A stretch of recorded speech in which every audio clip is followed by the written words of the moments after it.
If you're playing Genshin Impact and are willing and able to spend, but you don't want to turn into a degenerate gambler with zero self-control, this video is for you.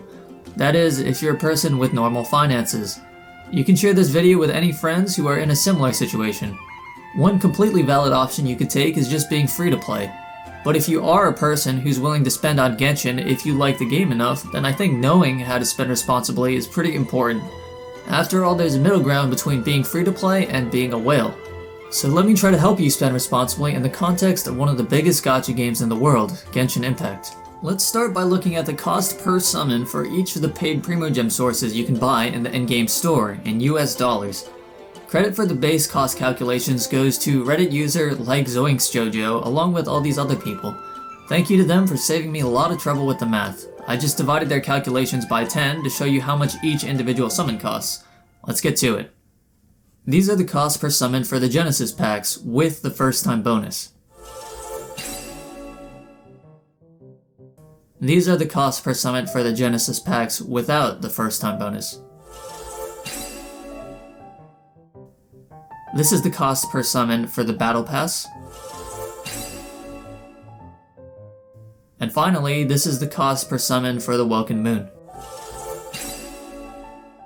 As we can see, the Welkin Moon is the best value option, and by a very significant margin, so if you want to spend responsibly, looking at these value ratios, in my opinion, the Welkin Moon is the main spending option you should be going for. But I don't want to log in every day, that's too much of a commitment for me. Come on, it takes like 7 seconds to log in. And if you don't actually like the game enough to just spare 7 seconds to log in each day, then I'm not sure how you can also justify buying these Genesis Crystal packs, which as we just went over are much worse value in comparison. If you're a smartphone player, just log in for 7 seconds each day while you sit on the toilet or something. And if you're a PC player, you can just open Genshin while you're browsing the web. Then you can simply close the game right afterwards if you don't actually feel like playing. As a disclaimer, the Welkin Moon being the best value option is not an accident.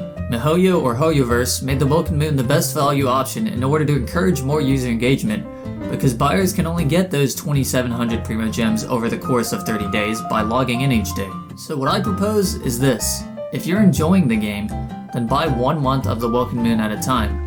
Don't buy like 8 Welkin Moons at once, just buy 1 at a time if you're enjoying the game. That way you don't waste any excess money or time. Then, if at some point you grow tired of the game for one reason or another and need a break, you won't put yourself in a position where you feel obligated to log in. If you're wondering how I've spent my own money in Genshin, my own spending is in line with these recommendations I'm making. Over the course of a year and 4 months, I spent a total of $55. Those $55 have entirely consisted of, you guessed it, the Welkin Moon. 11 Welkin Moons in total. The baseline that I use for my own spending in gacha games is comparing my spending to the cost of a standard AAA game in the standard gaming payment model.